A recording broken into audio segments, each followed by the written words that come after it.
रात की तारीकी अपने उरूज पर थी। एक पुरस्रार सा सन्नाटा माहौल पर अजीब सी कैफियत तारी करता हुआ हर सू फैला हुआ था। इस खामोशी भरे माहौल में महज घड़ी की टिक टिक और झींगड़ों की आवाज़ें ही गर्दिश कर रही थीं। उसने घबराई कैफियत में करवट बदली, मगर नींद की आगोश में भी इसका जहन अजीब नाखुशगवार से ऐसा साथ लिए हुए था। इसको यहाँ क्यों ले आए हैं आप? अरे खुद तो इसकी वो बदकिरदार माँ किसी गैर मर्द के साथ रात के अंधेरे में कहीं दफ़ा हो गई, और ऊपर से आप हमारे लिए ये सौगात उठा लाए। कोई अपनी तमाम तरसफाकियत से इसके कानों में चीखा था, तौबा तौबा। अरे मुझे तो इस बात पर भी शक है कि ये भाई साहब का बेटा है भी या नहीं। ख़बरदार अगर किसी ने मज़ीद जहर अफशानी की, ये मेरा खून है और ये ताहयात यहीं रहेगा। भाई साहब भी वक़्त के साथ इसके साथ नॉर्मल हो जाएंगे। मज़ीद कोई भी बकवास नहीं सुनना चाहता मैं। कोई इसकी हिमायत में ज़ोरों शोर से बोल रहा था। आवाज़ें आपस में गड़मड़ हो रही थीं। नींद की कैफियत में भी उसे महसूस हो रहा था गोया पूरे कमरे में धुआं ही धुआं भर गया हो, और इस घुटन सदा माहौल में इसकी सांसों की तारीकी भी बस अपने आखिरी पड़ाव पर हो। वो एक झटके से बेड पर उठ बैठा। वहशतज़दा निगाहों से इसने अपने चारों सिमत देखा, और चंद लम्हे इसी नासमझी की कैफियत में बैठे रहने के बाद गोया जहन पर एक चमाका हुआ, और फिर आसपास का मंजर रोशन होता चला गया, हत्ता कि इसका गर्द आलूद माजी भी। उसने शहादत की उंगली से हल्के से अपनी पेशानी छुई तो वो उसे नम महसूस हुई। कमरे में एसी ऑन होने के बावजूद इस खुनकी भरे माहौल में वो अपनी इस हालत पर बेसाख्ता एक शिकस्ता मगर एक इस्ताहसिया मुस्कुराहट इसके लबों पर फैल गई। हैरत बल्कि सदहैरत है तुम पर मिस्टर हाजिम। इतने बरस गुजर जाने के बावजूद आज भी तुम अपनी इस कैफियत पर इतने हैरान व परेशान हो। जो चीज़ तुम्हारे मुकद्दर में है उसे तुम्हारी आदतों में भी शामिल होना चाहिए। पर अफसोस, लहजे में ज़ेरे लब खुद से कहते हुए वो सर झटक कर उठा और दराज में से सिगरेट का पैकेट और लाइटर उठाकर कमरे से मुल्हका बालकनी की जानिब बढ़ गया। हमेशा की तरह आज भी इसकी रात ऐसे ही सिगरेट के धुओं से ज़बरदस्त माई करते हुए अपनी सुबह कर देने वाली थी। ये जो मैं हूँ ज़रा सा बाकी हूँ, वो जो तुम थे वो मर गए मुझ में। मेरे अंदर थी ऐसी तारीकी, आके आसेब डर गए मुझ में। मैंने चाहा था ज़ख़म भर जाएं, ज़ख़म ही ज़ख़म भर गए मुझ में। पहले उतरा मैं दिल के दरिया में, फिर समंदर उतर गए मुझ में। मैं वो पल था जो खा गया सदियाँ, सब ज़माने गुजर गए मुझ में। शाम की चाय का लुत्फ़ लान में बैठकर सभी लोग लवासमात के साथ इंसाफ में लगे थे। सूरज की छाएँ छत से होती सीधा लान की दाएं तरफ अपना अक्स बनाती थी। इस वक्त लान एक अजीब खूबसूरत मंजर पेश करता था। सभी कज़न्स चाय की चुस्कियाँ लेते हुए आपस में मजाक कर रहे थे। ज़ाले जावेद साहब की साहबजादी थी, जिसके बाप का इंतकाल बचपन में ही हो गया था। वो माँ आराबिया बेगम भाइयों के घर बेटी को लेकर आ गई थी, और कुछ ही सालों बाद वो भी इसे इस दुनिया में अकेला छोड़ गई थी। लेकिन इसे इस घर में किसी चीज़ की कमी महसूस नहीं होने दी थी। एक बेटी की तरह इसकी परवरिश की गई थी। इसके बाद हबीब साहब की एक बेटी ईशा और एक साहिब औलाद रमीज़ था। सभी लड़के और लड़कियां आपस में न जाने कौन सी बातों पर मुंह फाड़ कहका लगा रहे थे। घर की ख़वातीन की महफिलें हाल कमरे में सजी थी। भाई हम लोग जब साथ में ऐसे बैठते हैं कितना मज़ा आता है। एक यही तो दिन मिलता है हम लोगों को जो साथ में स्पेंड करते हैं। ईशा पकोड़े की प्लेट अपनी गोद में रखे हुए मुस्कुराकर बोली थी।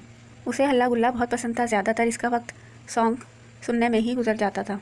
नहीं, हम सबके दरमियान हमारे एक अदद कज़न गैर मौजूद हैं। अरे हाजिम भाई, ज़ाले चाय का कप ट्रे में रख कर सबको याद दहानी करवाई थी। ज़ाले की बात सुनकर महरमा आमिर का एक आधा गर्म खून खुश्क हो गया था। गुस्से से मुट्ठियाँ भीजी। वो अपना गुस्सा बमुश्किल ज़ब्त की थी। इस इंसान का नाम भी मत लो मेरे सामने, वरना इसकी जगह तुम्हें शूट कर दूंगी।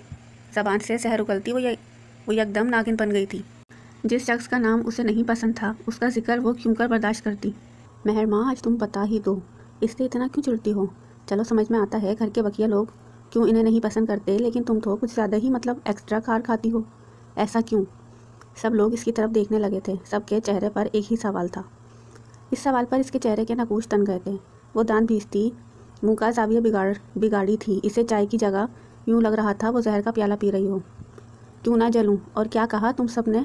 चिढ़ती हूँ मैं बताऊँ, मैं सिर्फ इससे चिढ़ती नहीं हूँ, नफ़रत करती हूँ, बेतहाशा नफ़रत। बाबा ने हमेशा इसको मुझ पर फ़ौक़ियत दी है। मेरा हर काम इन्हें गलत लगता है, लेकिन अगर यही काम इनका लाडला हाजिम अब्बास करता है तो इन्हें सही लगता है। बचपन से वो मेरी चीज़ों पर नाक बनकर बैठा रहता था। मुझे तो कभी कभी लगता है अपने बाबा की सगी औलाद मैं नहीं, वही है। इसके लहजे में दुनिया जहान की नफ़रत और हकारत और गुस्से का एक राव था। इसकी बातें सुनकर सब ने हाँ में तायद की थी, सिवाय ज़ाले के। जो ये सब सुनकर मेहर माँ आमिर को फ़कत देखती ही रह गई। कोई किसी से इतनी नफ़रत कैसे कर सकता है, वो महज सोच कर रह गई। ये बात तो तुमने 100 आने दुरुस्त कही चचा जान। इसको हमेशा तुम पर फोकियत देते हैं, ना जाने ऐसा कौन सा जादू कर दिया है इसने। रमीज़ ने जल्दी पर नमक छिड़का था, जो फ़ौरन काम किया था। ताया अब्बू तो इसे पूछते नहीं हैं, बेचारा मेरे ही बाबा की हमदर्दियाँ समेट लेता है। हकारत से कहती वो प्लेट में से गर्म पकौड़े निकालकर मुंह में रखी थी। ता देर हासिम अब्बास मौजूए गुफ्तगू बना रहा इनके दरमियान, और ये भी मेहर माँ को हजम नहीं हो रही थी।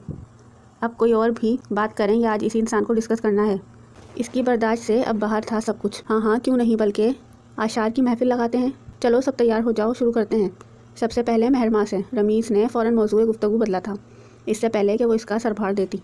वफा के कैद खानों में सज़ाएँ कब बदलती हैं, बदलता दिल का मौसम है, हवाएं कब बदलती हैं। मेरी सारी दुआएं तुमसे ही मंसूब हैं हमदम। मोहब्बत अगर सच्ची हो दुआएं कब बदलती हैं।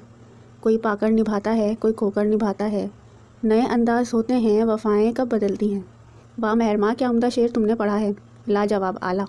सब ने खुले दिल से इसकी तारीफ़ की थी और वह मुस्कुराकर दाद वसूल करने लगी थी। अब चलो रमीज़, तुम कोई शायर सुनाओ।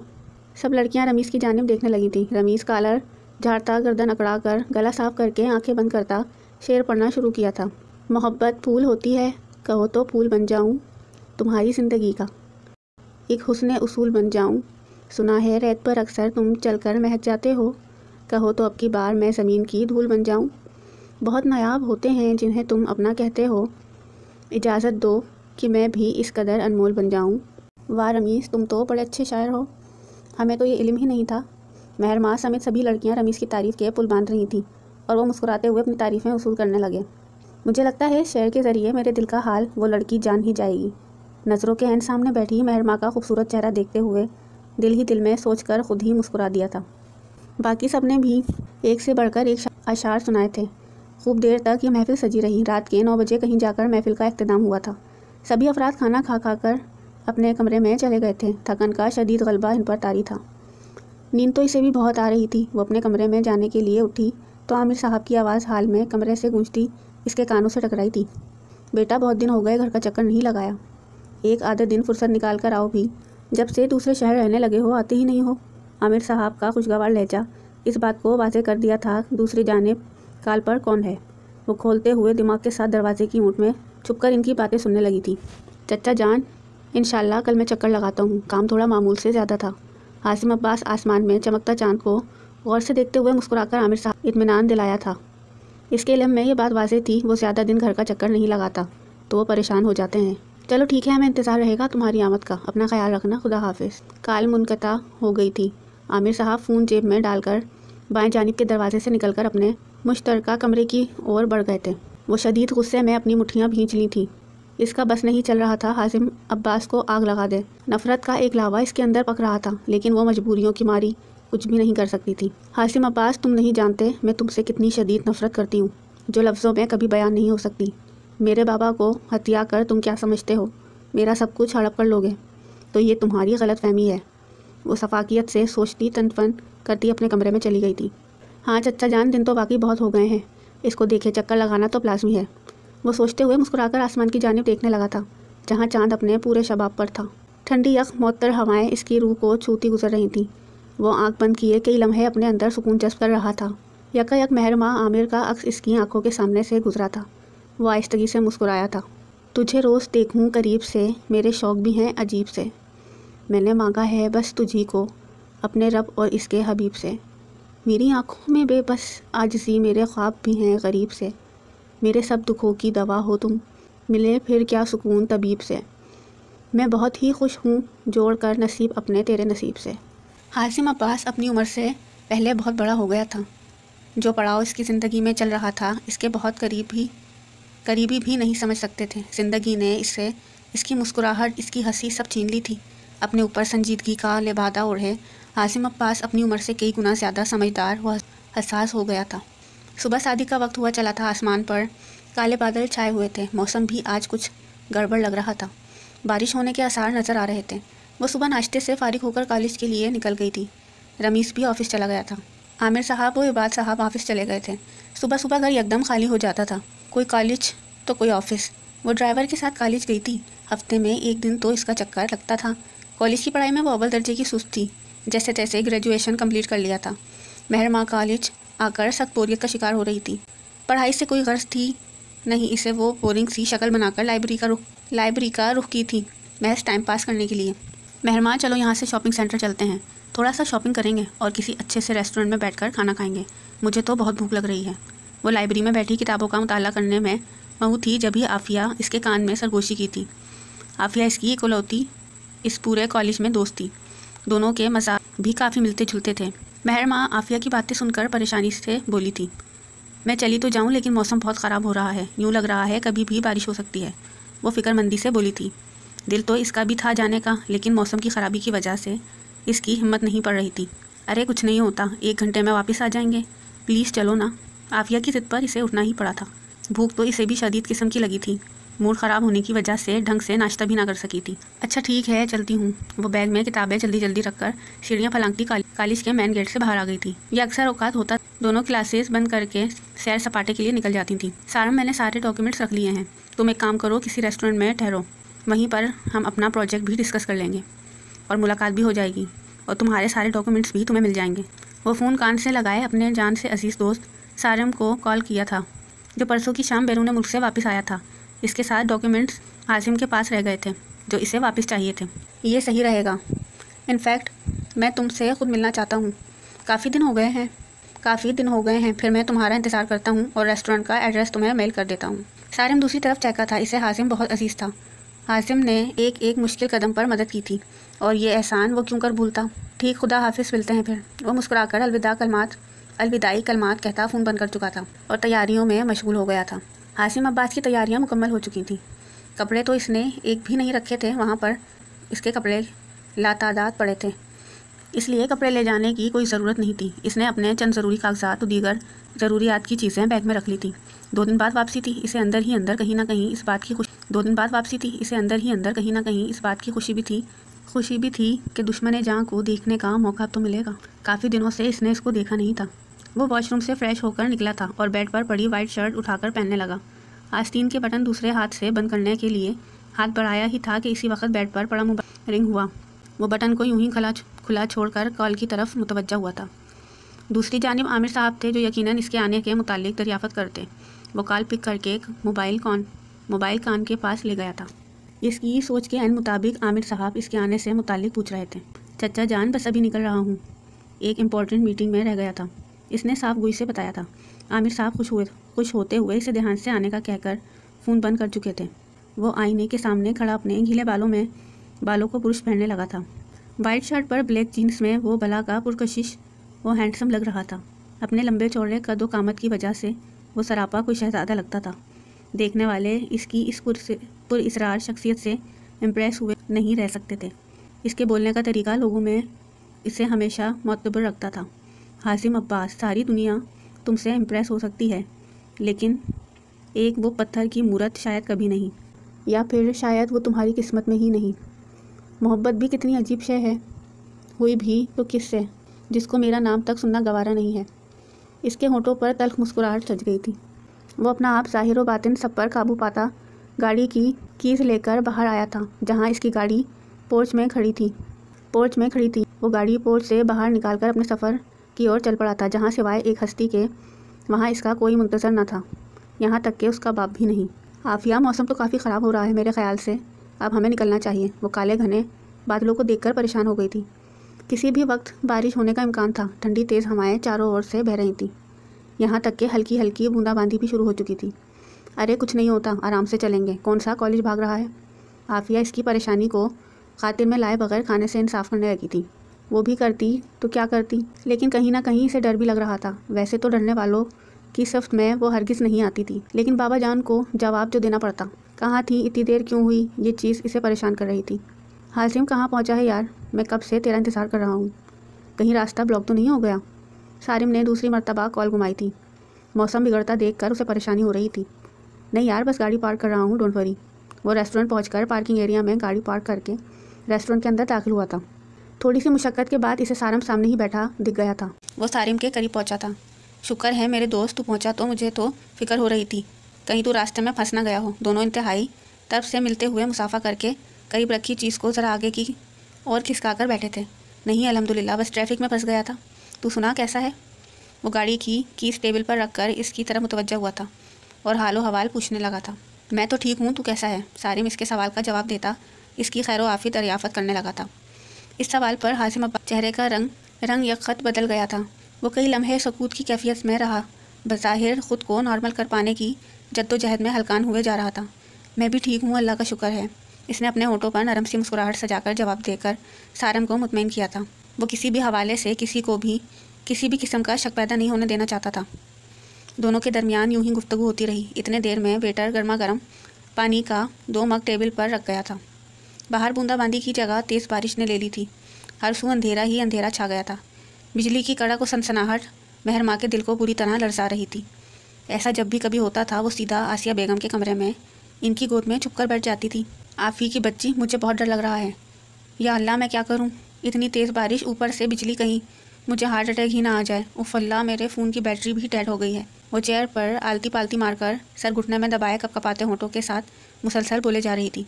आफिया इसकी बात सुनने के बजाय अपने सामने वाली टेबल पर बैठे इस शख्स को आंखें फाड़ कर देख रही थी, जो खुद भी अपने ऊपर किसी की नज़रों का ताक़ुब महसूस करता सामने की गिर्द गर्दन उठाकर देखा था। हासिम अब्बास को यूँ लग रहा था बिजली आसमान में नहीं, सीधा इसके दिमाग पर आ गिरी हो। महर माँ को सामने देखकर वो बुरी तरह कन्फ्यूज़ हुआ था, और इसके साथ इस लड़की को देखकर जो अभी भी मुसलसल इसे ही देखे जा रही थी। महर माँ, वो लड़का तुम्हारा कज़न नहीं है? आफिया ने शहादत की उंगली से हासिम की जानिब इशारा किया था, जो एक नामाकूल हरकत थी। इसकी बातों पर तवज्जो देने के बजाय वो लगातार बाहर देखे जा रही थी और मुसलसल दुआओं का विर्द कर रही थी कि ताकि बारिश रुके तो वो घर जा सके। महर माँ, यार देखो ना, वो तुम्हारा कज़न ही लग रहा है। आफिया इसका बाजू झिझोड़ कर सामने की जानिब इसको इशारा किया था। वो गम गुस्से की हालत क्या है कहती सामने की तरफ देखी थी, जहाँ हासिम अब्बास टांग पर टांग जमाए इसे ही देख रहा था। महर माँ, आमिर के चेहरे की हवाइयाँ ही उड़ गई थी। वो हक्का बक्का मुँह खोले इसे देख रही थी, जो अब इसके बजाय सारिम की किसी बात का जवाब दे रहा था, लेकिन गाहे बगाहे निगाहें सामने भी मरकूज थी। इतनी देर में आफिया का ड्राइवर भी आ गया था। घर जाना पड़ गया था, इसके डैड की तबीयत ख़राब हो गई थी। वो शर्मिंदगी का इजहार करती इससे एक्सक्यूज़ करती मेन दरवाजे से बाहर जा चुकी थी, जहाँ इसकी गाड़ी समेत इसका ड्राइवर इंतज़ार कर रहा था। उफ़ मेरे अल्लाह, ये शख्स यहाँ, ये तो यकीनन बाबा को जाकर बताएगा। वो बजाय शुक्र करने के ऐसी नाजुक हालत में हासिम अब्बास का अचानक मिल जाना दूसरे ही परेशानी में मुब्तला हो गई थी। सारे, मेरे ख्याल से तुझे अब जाना चाहिए। MBC भी जाना है, बारिश थोड़ा थमी है, निकल जा वरना फिर फंस जाएगा। वो ना चाहते हुए भी सारिम को जाने का सुझाव दे रहा था। इसकी मौजूदगी में यकीनन वो कुछ नहीं कर सकता था। इसकी भी एक ख़ास वजह महरमा आमिर की ज़बान थी, जो कुछ भी करवा सकती थी। इस लड़की से कुछ भी आगाज़ किया जा सकता था। हाँ, तू सही कह रहा है, मुझे अब निकलना चाहिए। अच्छा, फिर मैं चलता हूँ, खुदा हाफिज़। और हाँ यार, घर जाकर चक्कर ज़रूर लगाना, अम्मी भी तुम्हें पूछ रही थी। सारिम इसके गले लगकर चंद इधर उधर की बातें करके अलविदाई कलमात अदा करता रेस्टोरेंट से बाहर जा चुका था। रेस्टोरेंट में सिर्फ इक्का दुक्का ही लोग नजर आ रहे थे, जो बातें करने में सिरे से मगन थे। महर माँ चेहरे पर किसी भी किस्म का कोई उतार चढ़ाव लाए बगैर हालात का सामना करने की हिम्मत बांध रही थी।